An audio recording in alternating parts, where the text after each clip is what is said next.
Hello friends, you are once again welcome on the online platform of Arun Dalal English Classes YouTube channel, and today we are going to shift on our next exercise of voice. And this exercise has been taken from your book Pinnacle, and all these questions have already taken place in your previous year question papers. So let's begin it and learn how to solve them. Your first sentence is he is eating an apple. बेटे ही हमारा क्या है? Subject.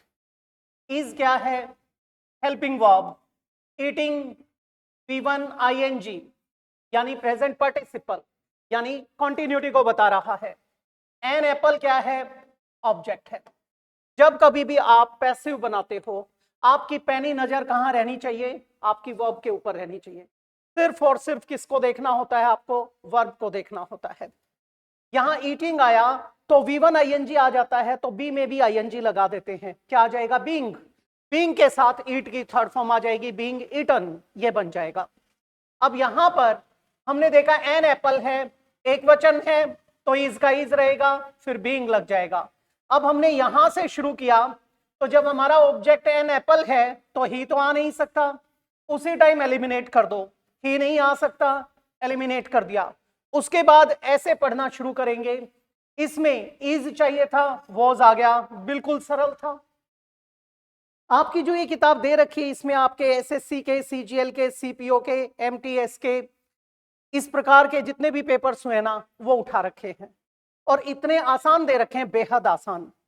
हालांकि अगर मैं बात करूं किसकी, कुछ एक सेंटेंसेस की, वो बहुत ही बढ़िया हैं, क्वालिटी के हैं. नहीं तो सारी की सारी एक्सरसाइजेस हद से ज्यादा इजी हैं, आप इजीली अटेम्प्ट कर सकते हो.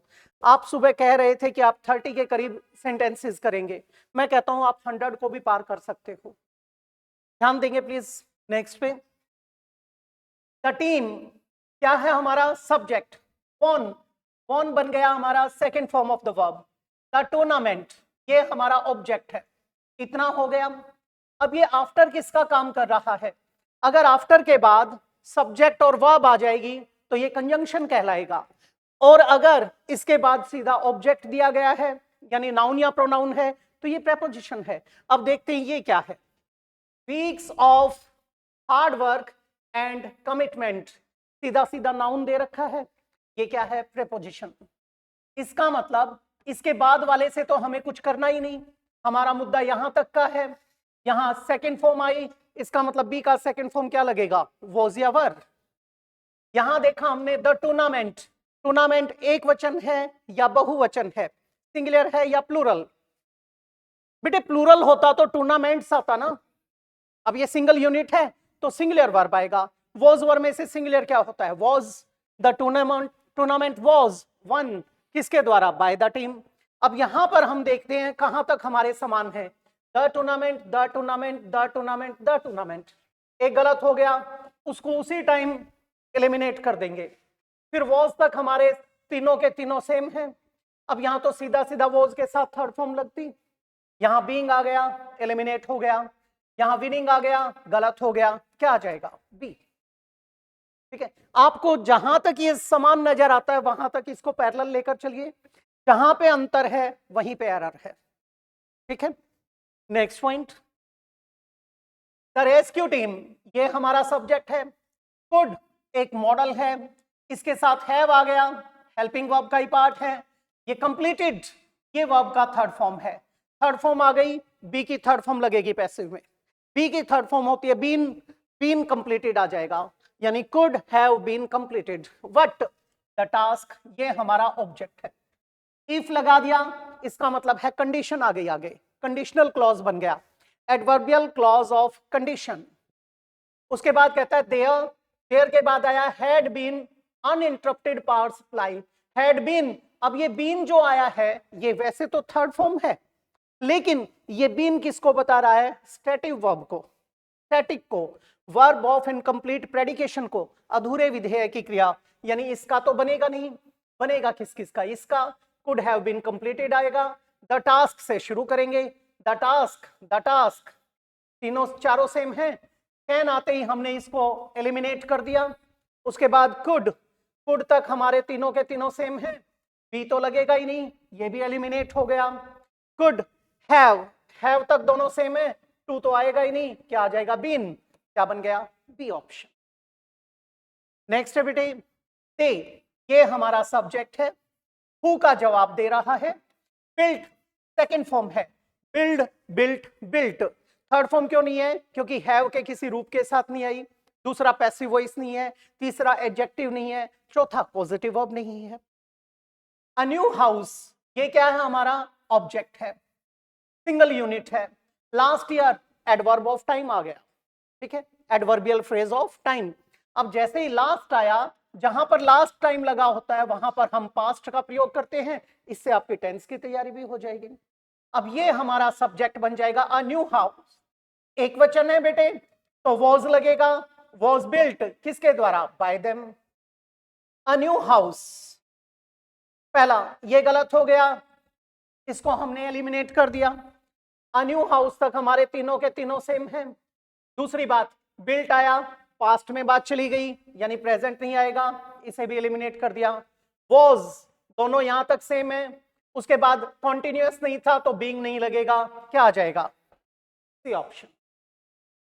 अगला बेटे, अनिल हमारा सब्जेक्ट है, has helping verb, given verb का थर्ड फॉर्म आया बेटे, आ चैलेंजिंग असाइनमेंट, क्या व्हाट का जवाब दे रहा है, ऑब्जेक्ट है, इस गिवन का रेसिपिएंट है ये। टू प्रेपोजिशन है, द न्यूली एडमिटेड स्टूडेंट्स, ये हमारा टू का ऑब्जेक्ट है। अब इसके अंदर दो ऑब्जेक्ट्स आए हैं, एक तो ये है, ये किसका जवाब दे रहा है, व्हाट का, जिसने व्हाट का जवाब दिया वो होता है डायरेक्ट ऑब्जेक्ट, और अगला किसका जवाब दे रहा है, whom का, whom क्या होता है बेटे, इनडायरेक्ट ऑब्जेक्ट। अब एसएससी सीजीएल का जो मेंस का एग्जाम होता है उसमें आप लोगों के सामने ये समस्या रखी जाती है। सबसे पहली बात आती है, आप दोनों से बना सकते हैं, आज चैलेंजिंग असाइनमेंट से भी और द न्यूली एडमिटेड स्टूडेंट्स से भी, दोनों से बना सकते हैं। अगर दोनों ही दे रखे हो तो एक तीसरा ऑप्शन ढूंढना, बोथ फर्स्ट एंड सेकंड। वो नहीं दे रखा हो तो एक को चुनना हो तो हमेशा डायरेक्ट वाले को चुनने की कोशिश करो, क्योंकि वो क्रिस्टल क्लियर स्टेटमेंट देता है, ठीक है। और जो इनडायरेक्ट ऑब्जेक्ट होता है कई बार वो एम्बिग्यूटी क्रिएट कर देता है। आ गई बात समझ। अब इसको देखते हैं, द न्यूली एडमिटेड स्टूडेंट्स, उससे कोई सा नहीं बना रखा, तो हम किससे बनाएंगे, अ चैलेंजिंग असाइनमेंट। अब बच्चे कई बार कंफ्यूज हो जाते हैं, कहते हैं जी यहाँ आईएनजी आया था, आपने बीइंग क्यों नहीं लगाया। इसलिए नहीं लगाया क्योंकि ये चैलेंजिंग किसको क्वालिफाई कर रहा है, असाइनमेंट को। असाइनमेंट एक नाउन है, कोई भी शब्द नाउन प्रोनाउन के साथ जुड़ जाए तो वो क्या बन जाता है, एडजेक्टिव। ये पूरा का पूरा पद हमारा ऑब्जेक्ट है, ये व्हाट का जवाब दे रहा है। ऐसे ही कहते हैं जी ये थर्ड फॉर्म आ गई, ये थर्ड फॉर्म तो आई लेकिन ये किसको क्वालिफाई कर रही है, नाउन को, ये भी क्या बन गई, एडजेक्टिव। अब बच्चे कई बार कहते हैं जी वर्ब एडजेक्टिव कैसे हो सकती है, तो सबसे साधारण एग्जांपल बेटे, आप क्या कहते हो, डेवलपिंग कंट्री, तो कंट्री की क्या विशेषता है, वो डेवलपिंग है। ही हैज डांसिंग डॉल, उसके पास एक गाने वाली गुड़िया है, नाचने वाली गुड़िया है, गुड़िया की क्या विशेषता है, वो नाचती है, एडजेक्टिव बन गया। America is a developed country, country की विशेषता बता रहा है, एडजेक्टिव बन गया। Don't sit on the broken bench, टूटे हुए बेंच पे मत बैठो, एडजेक्टिव बन गया। Is it clear. अब हम इससे बनाते हैं अ चैलेंजिंग असाइनमेंट, एक वचन है, असाइनमेंट सिंगुलर है तो हैज का हैज रहेगा, थर्ड फॉर्म आई तो बीन गिवन लग जाएगा, ठीक है, किसके द्वारा, by Anil. A challenging assignment, challenging assignment, यहां तक हमारे चारों के चारों बिल्कुल सेम है, कोई दिक्कत नहीं आई। उसके बाद हैज आएगा, यहां हैड दे रखा है, हमने एलिमिनेट कर दिया इसको। वॉज दे रखा है, ये भी एलिमिनेट हो गया। विल दे रखा है, मतलब कुछ पढ़ने की जरूरत ही नहीं पड़ी, खुद ब खुद दे रखे हैं। मैं कहता हूं इतना इजी कंपटीशन मैंने कभी नहीं देखा था। ये एक दो साल में जो आपके हुए हैं, 2024 का ही है, ये तो रिसेंट है, 10-1 को जो हुआ था, ठीक है। सोच कर देखो कितना आसान दे रखा। अगला है बेटे तमील, ये हमारा सब्जेक्ट है, विल एक मॉडल है, have helping verb, been be का रूप, मेड वर्ब की थर्ड फॉर्म। बी के साथ थर्ड फॉर्म लग गई, ये बन गया पैसिव वॉइस, ऑलरेडी पैसिव है। रेडी, रेडी किसके लिए आया है? मील के लिए। ये सब्जेक्ट है तो ये सब्जेक्ट को क्वालिफाई कर रहा है, उसका एडजेक्टिव की तरह आया, इसे हम कहते हैं सब्जेक्ट कॉम्प्लीमेंट। और अगर ये मील पीछे होता तब क्वालिफाई करता तो बन जाता ऑब्जेक्ट कॉम्प्लीमेंट। ये टीचिंग प्रोफेशन के जो स्टूडेंट्स होते हैं उनसे पूछा जाता है। बाय प्रेपोजिशन है, द कुक हमारा ऑब्जेक्ट है। बाय द टाइम ये क्या है? ये कंजंक्शन की तरह आया, जैसे आप बिफोर को यूज करते हैं। यू सब्जेक्ट है, रीच वर्ब की first form I. The guest house ये इसका ऑब्जेक्ट है, लेकिन आगे वाले का पैसिव नहीं बनाएंगे हम, हमारा काम वहां तक सीमित है। अब बेटे द कुक को उठा लेंगे, विल हैव मेड आ जाएगा, ठीक है। The cook will, the cook has, यहां कुक, यहां भी कुक, यहां भी कुक। अब बेटे विल दे रखा है, विल हैज, ये हैज वाला एलिमिनेट हो गया, इसको हटा दिया हमने। विल तक हमारे फिर से सेम है, विल मेक नहीं आएगा, हैव मेड आएगा, ये भी गलत हो गया। उसके बाद हैव मेड हो सकता है बी मेकिंग, ये भी गलत हो गया। क्या बन गया? C option. जरा सी टेक्निक लगानी है और आपको इससे पटकना है। नेक्स्ट है बेटे प्रो, वर्ब का फर्स्ट फॉर्म है।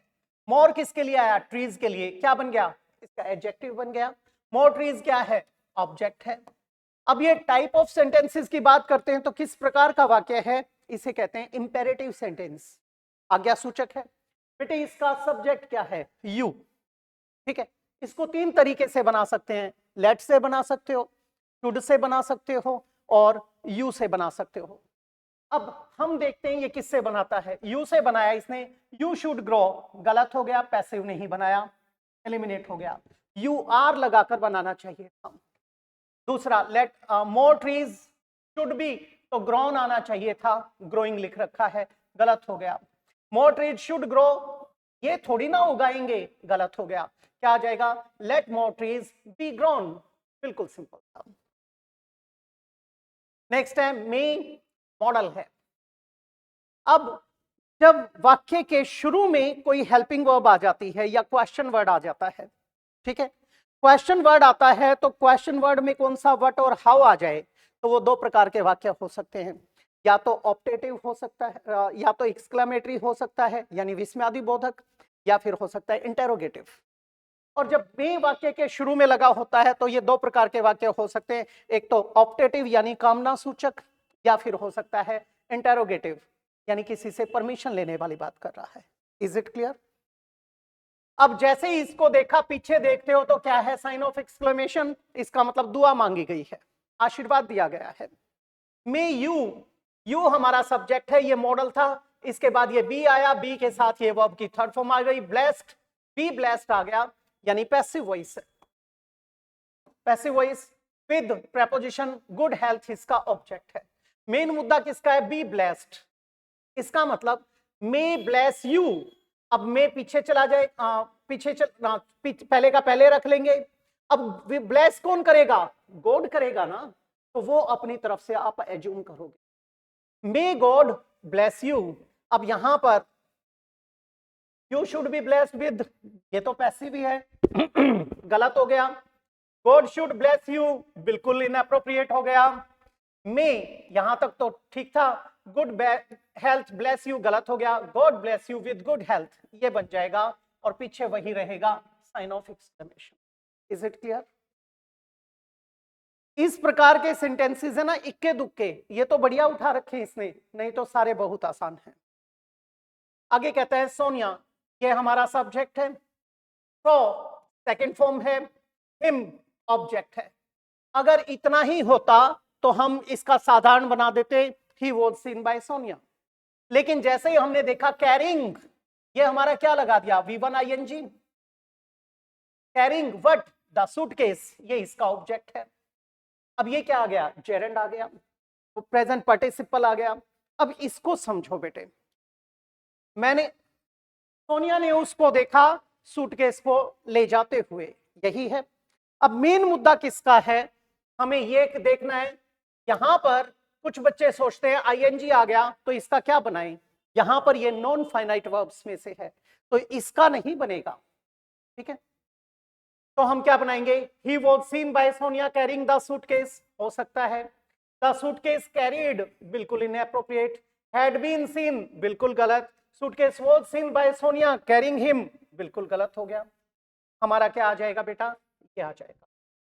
इशू कहां बनता, इशू जब बनता जब यहां पर बेयर इंफिनिटिव दे देते, सीधा सीधा क्या दे देते, कैरी। अगर यहां कैरी होता तो जब पैसिव बनाते तो यहां पर लिखते टू कैरी, फिर क्या लिखता, लगाना पड़ता टू कैरी, क्योंकि जब ये see, hear, feel, watch, notice, observe, ये होती हैं परसेप्टिव वर्ब्स। परसेप्टिव वर्ब्स कौन सी होती हैं, जो हमारे इंद्रियजनित ज्ञान से संबंधित होती हैं।